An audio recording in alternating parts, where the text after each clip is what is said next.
Hey guys, today we are going to read Kodiak. First, I'm getting my charger because you see, my battery's at 10, which is bad. So, let's charge. So, it's charging, guys. And so now, let's get started. The puppy plays Kodiak. I just got 5 new books from my book fair. So yeah, guys, I'm going to go through with these books with you guys. And so let's get started. Let me flip this over. No, I do not want to stop screen recording. Okay, let's get started, guys. Guys, also, I own this. Chapter 1. Wow, I forgot how beautiful it is up here, said Camilla. Look at the way these huge old trees arch over the road, and the fall colors are amazing. In the back seat, Lizzie Peterson and her best friend Maria Santiago grinned at each other. Amazing, echoed Lizzie. They were on their way to the Santiago's cabin in the country. Lizzie had been there many times before, but always with Maria's parents. This time they were with Maria's cousin and Camilla. She was a grown-up. Just barely. She was 22 and had just finished college. Going to the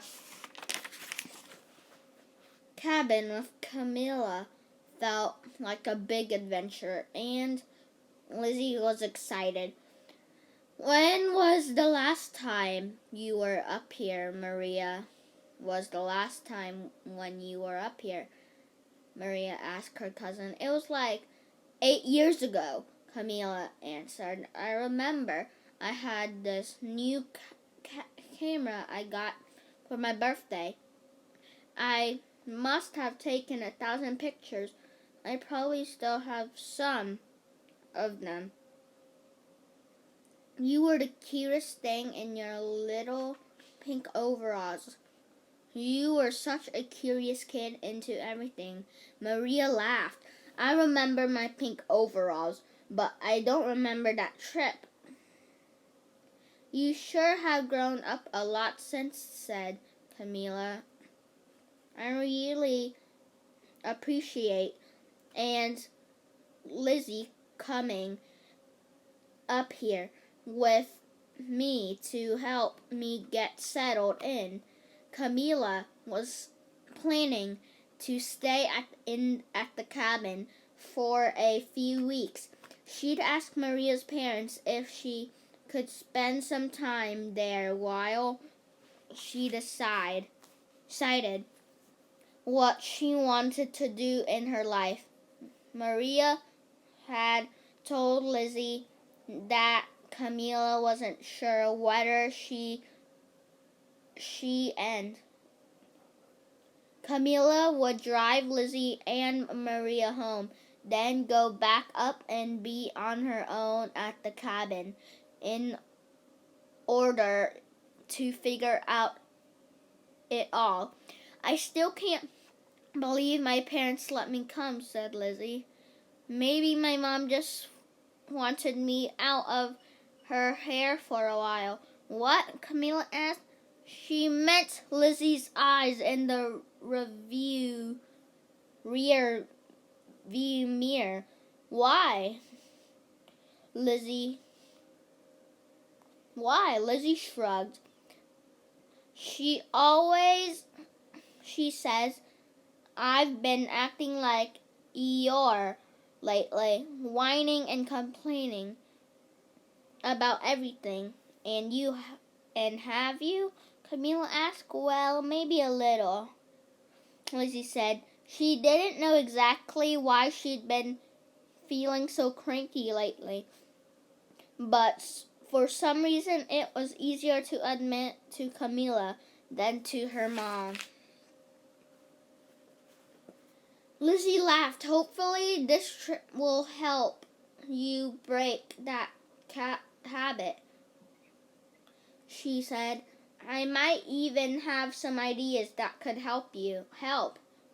Camila turned off the tree-lined highway, and she said, we have a lot to do when we arrive. Unload the car, get firewood, start a fire, get dinner going, set the table. At home, Lizzie would have groaned if she'd heard a list of chores like that, but the cabin was different. She could hardly wait to get there and get to work. There was something really special about Santiago's cozy little cabin in the woods. The only thing missing on this trip was a dog. Usually Simba would go along. Maria's mom was blind, and she usually had her guide dog, Simba, at her side. He was a total sweetheart, and Lizzie loved it when Mrs. Santiago, told her it was okay to pet and cuddle him a bit when he was off duty. But since Maria's mom wasn't going to be there this weekend, that meant Simba wasn't either. Lizzie would have liked to bring her puppy, Buddy, to the cabin, but the idea had been voted by everyone else in the family. The Petersons were all in love with Buddy. Lizzie could just imagine the scene at home. Her two younger brothers, Charles and the Bean, would be squabbling over whose room Buddy would sleep in that night. Mom would be slipping him extra treats. Just because, even though Lizzie always told her that he should have to earn them by doing tricks, and Dad would be ruffling Buddy's ear and asking him over and over if he was a good boy. Buddy sure did get plenty of attention at the Petersons' house. Buddy face, said Maria, poking Lizzie in the ribs. What's that? Asked Camila, glancing into the rear view mirror. Lizzie and Maria giggled. It's just the face Lizzie makes when she's thinking about her puppy, or really about any dog, explained Maria. Which is basically all the time, she added. With Dog Crazy, she'd spent plenty of time in Lizzie's room, which was decorated in everything dog. She knew that Lizzie had dogged them socks, pajamas, and even underpants, and that Lizzie collected dog books, dog figurines, and of course every color and breed of dog stuffies. Lizzie's family fostered puppies. Maria told her cousin, they've taken care of so many adorable puppies who needed help. They find the best homes for every one of them. Their puppy, Buddy, was a foster puppy at first, but now he's their forever dog. That's so cool, said Camila, smiling at Lizzie in the mirror. But isn't it hard to give up the puppies when it's time? I don't think I could handle it. It's never easy, admitted Lizzie. But it helps to know that they're going to great homes. It also helps that we have Buddy. Well, those are some lucky pups to have had you in their lives, said Camilla, as she turned the car onto an even narrower, bumpier road. Okay, keep an eye out on the parking spot, she told the girls. I think it's coming up any minute. Lizzie loved how you couldn't drive all the way up to the Santiago's cabin. You had to park at the bottom of the trail and carry everything in. There were 2 red wagons stored in a small shed near the parking area that they used for hauling things. It was a lot of work, but it made visiting the cabin even more special. You really felt like you were in the wilderness. She peered out the window, watching for the big old oak tree that stood by the parking area. Wait, slow down, she suddenly. What's that? She pointed to a flash of white and gray slipping between the trees on the other side of the road. Whoa, I know there are coyotes around here, but that looks more like a wolf. Where?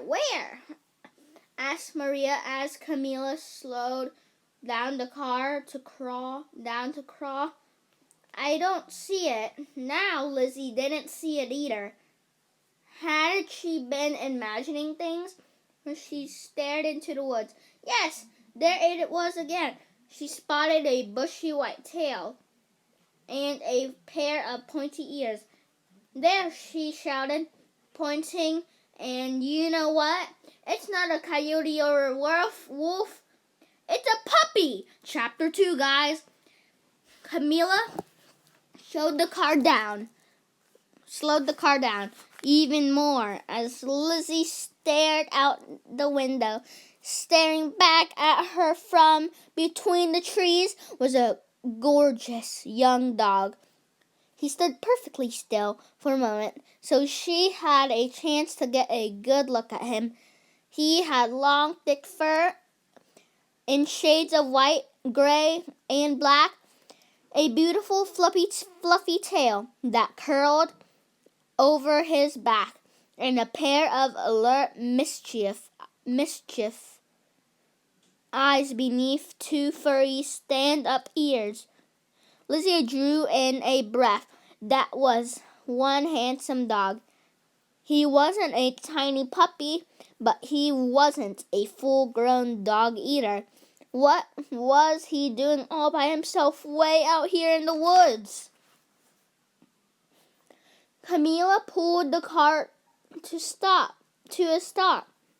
She and Maria both unbuckled their seatbelts, and Lizzie saw Maria reach for the door handles. No, wait, she cried, but it was too late. The puppy seemed to underbrush after one last teasing glance backward over his shoulder. You'll never find me. I'm a wild dude out in the woods. No, said Lizzie, watching him go. Where is he? Asked Maria, leaning over Lizzie to look out of the window. On her side, I don't see him. Neither do I, said Camilla. Are you sure you saw something? Lizzie laughed. I'm sure, she said. He's gone now. But he was right there by that little cluster of birch trees. She pointed into the woods, which now looked totally empty. We can catch him, said Camilla, if we get out and walk in that direction.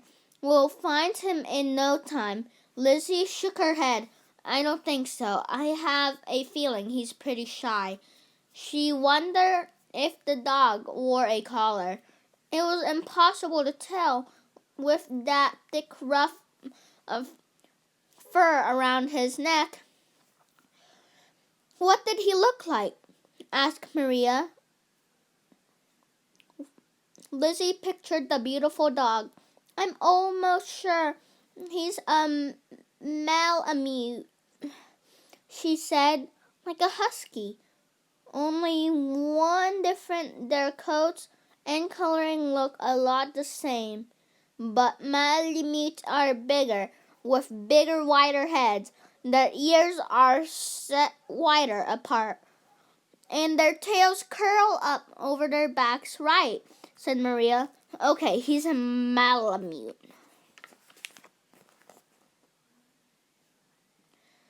And he's also out here all on his own. Maybe a stray.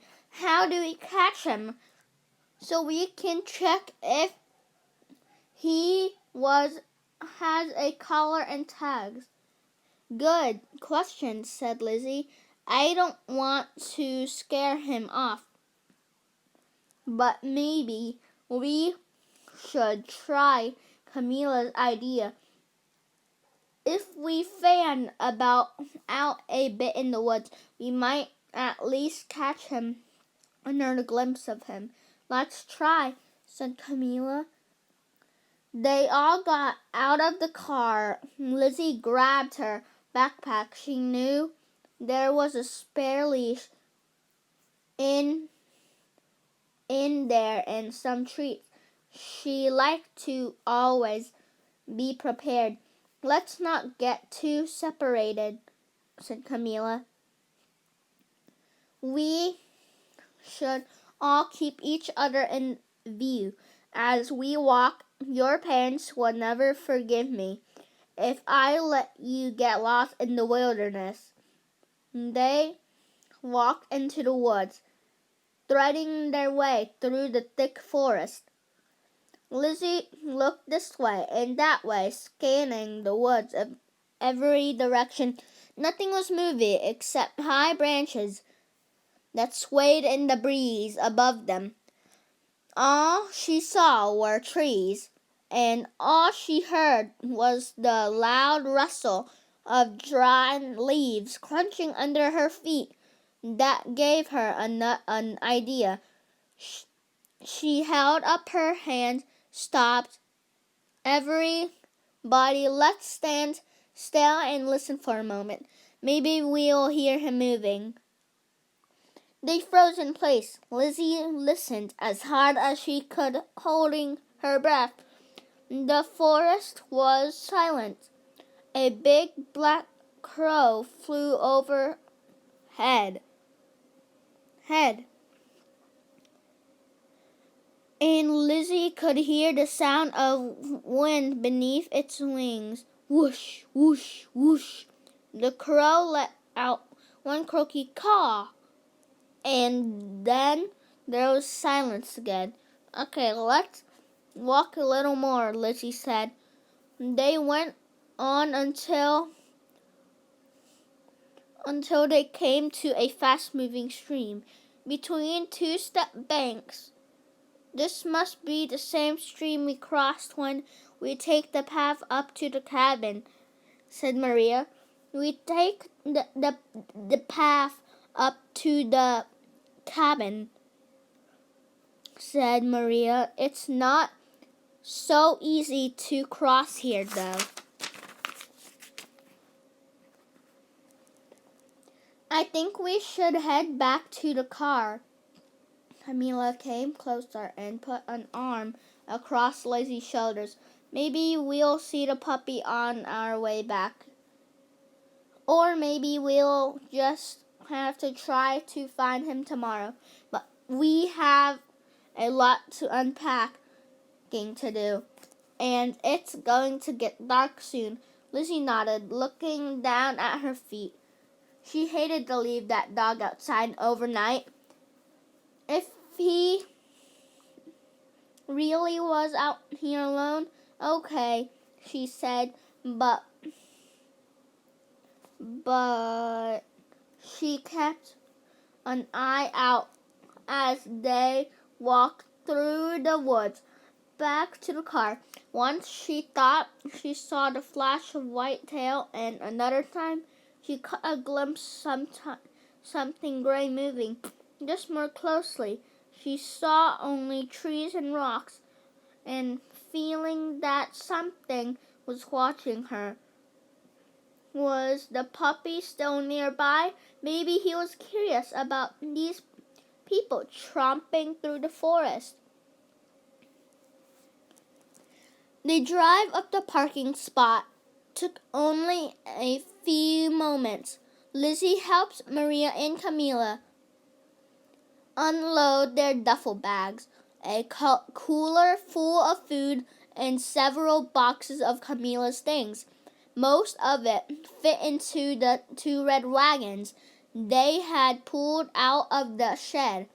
How about if I stay here with the rest?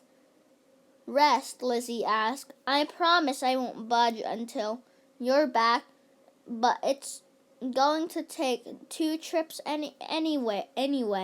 Maybe the dog will come to me if I just sit here quietly. Camila looked at Lizzie as if trying to make up her mind. What would your mom think of that plan? She asked. She would be okay with it, said Lizzie. She knows that I keep my promises. Camila nodded. Okay, we'll take this stuff up and unload it quickly. Then come right back for you and the rest of the things. She and Maria each grabbed the handle of one of the red wagons and headed up the trail, pulling their loads behind them. Lizzie sat on the big flat rock beneath the oak tree. Its leaves were still green. Mr. Santiago always said that the oak green, still green. Mr. Santiago always changed. She rummaged around in her backpack and pulled out the leash and the treats. Then her eyes slowed her breathing and waited. At first, she could hear Maria and Camila talking so quiet she could hear the leaves above her rustling in the breeze.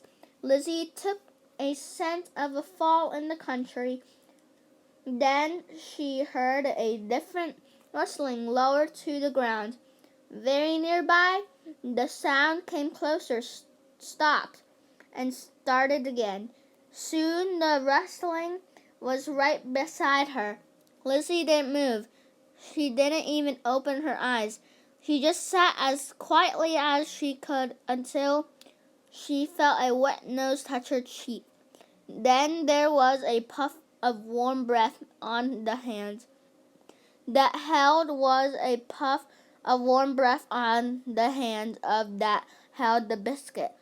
Hi there, cutie, she said as she opened her eyes to see the fluffy puppy sitting next to her.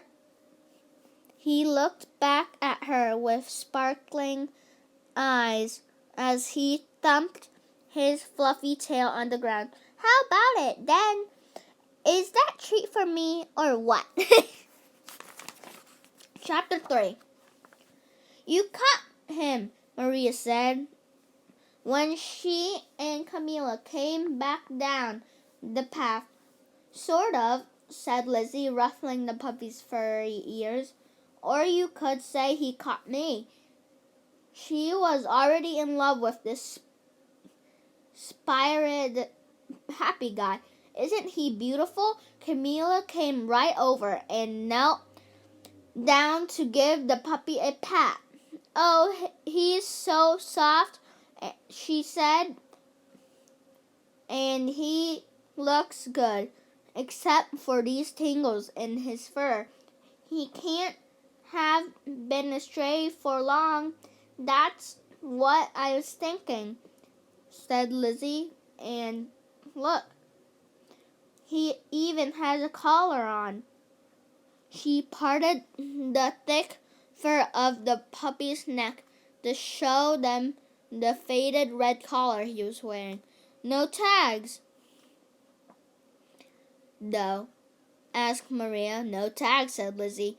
We can still try to find his owner. Maybe he's been microchipped.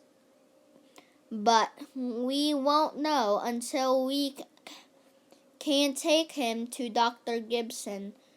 When we get back home, Dr. Gibson was the Petersons' veterinarian. She was always a huge help with their foster puppies. Wait a sec, said Camilla. Don't tell me you're thinking we should bring this puppy to the cabin with us. Lizzie grinned. Of course I am, she said. I mean, can we? Lizzie remembered. She was a guest this weekend. It's up to you since it's not my cabin, but we can't just let him wander around in the woods by himself all night. He may look like a wolf, but he's just a big softy. He never survived on his own.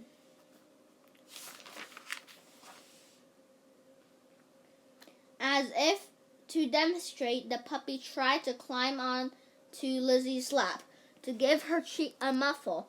She seemed to know that. His legs sprawled out and his tail hung over the side. Hey, said Lizzie, laughing. You're kind of big to be a lap dog. Camilla tilted her head to one side, thinking. But before we take him home, Lizzie added, we'll have to drive down to the store and get him some dog food. Camilla sighed and shook her head. First, we'll ask at the store if they know about any missing dog. If nobody does, then we can buy some dog food and bring him back with us.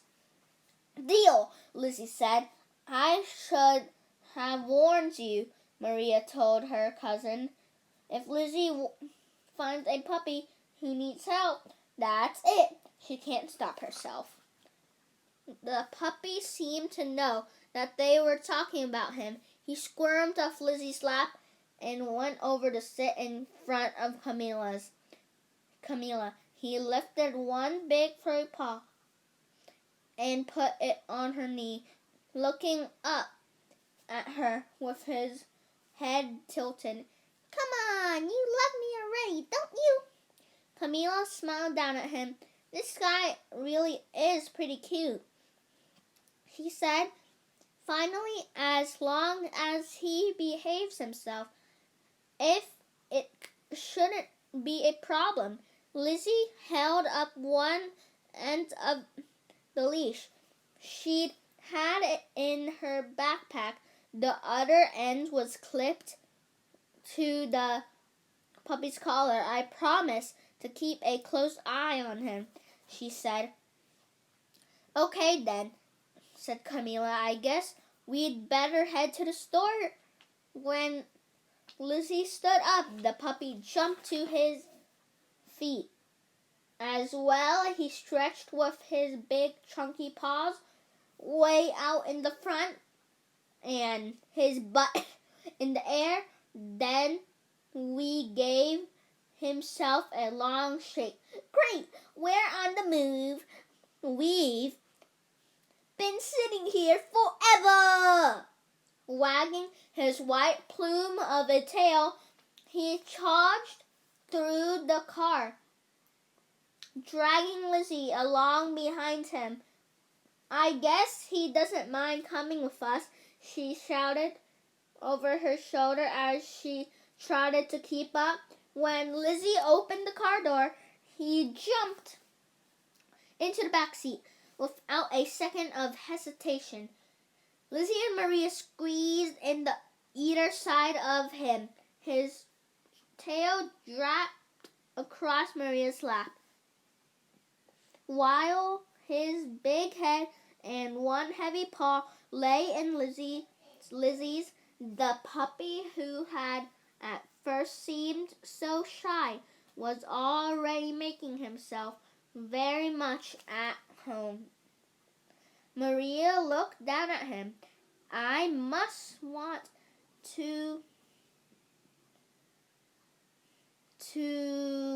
just want to say, this is not a small puppy, she said. For some reason, that made all the three of them crack up. Lizzie was still giggling as Camila pulled in front of the old red house with the general store sign over the door. Okay, pup, said Lizzie as she and Maria eased themselves out from under the puppy. She opened her window just a bit to make sure he wouldn't overheat. Even though it was cool outside, you stay for a minute. We'll be right back.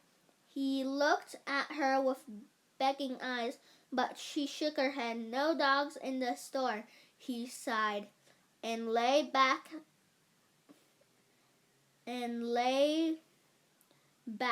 down, stretching out full length along the whole back seat.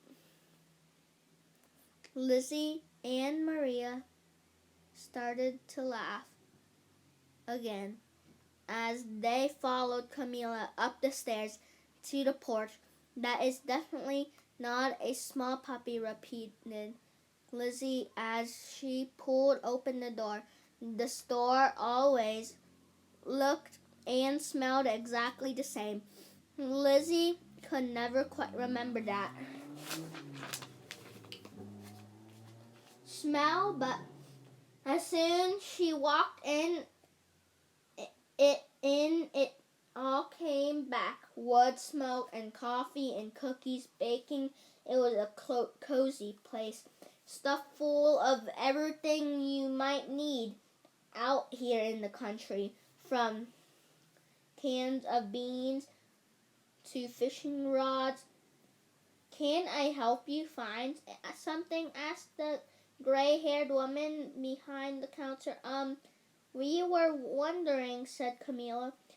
Has anyone reported a missing Malamute? Not that I've heard about, answered the shopkeeper. We found a puppy in the woods up by my aunt and uncle's cabin, the Santiagos.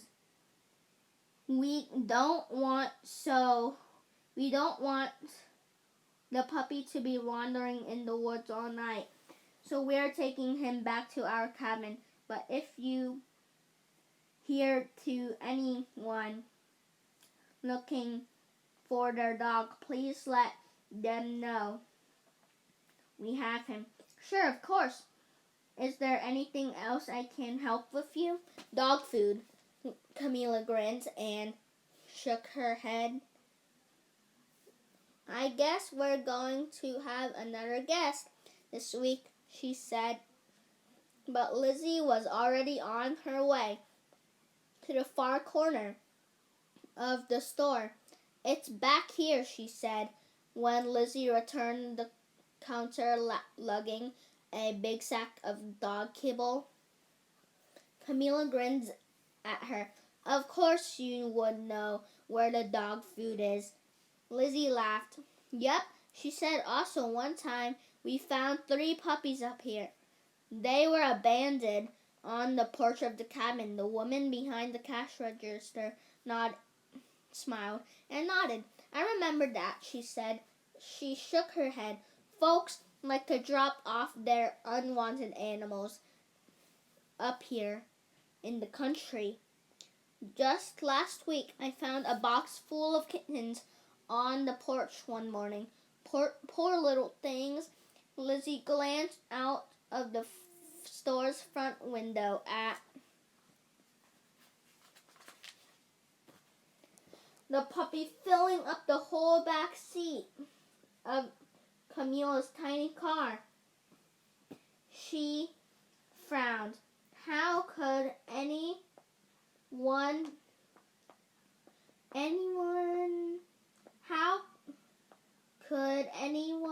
with a heart leave this sweet giant puppy on the side of a quiet country road to roam the deep woods on its own? Chapter 4, guys. I hope you like this video. And so, guys, I just got a new stuffed animal, and it's a pineapple. So, bye, guys. Hope you enjoyed.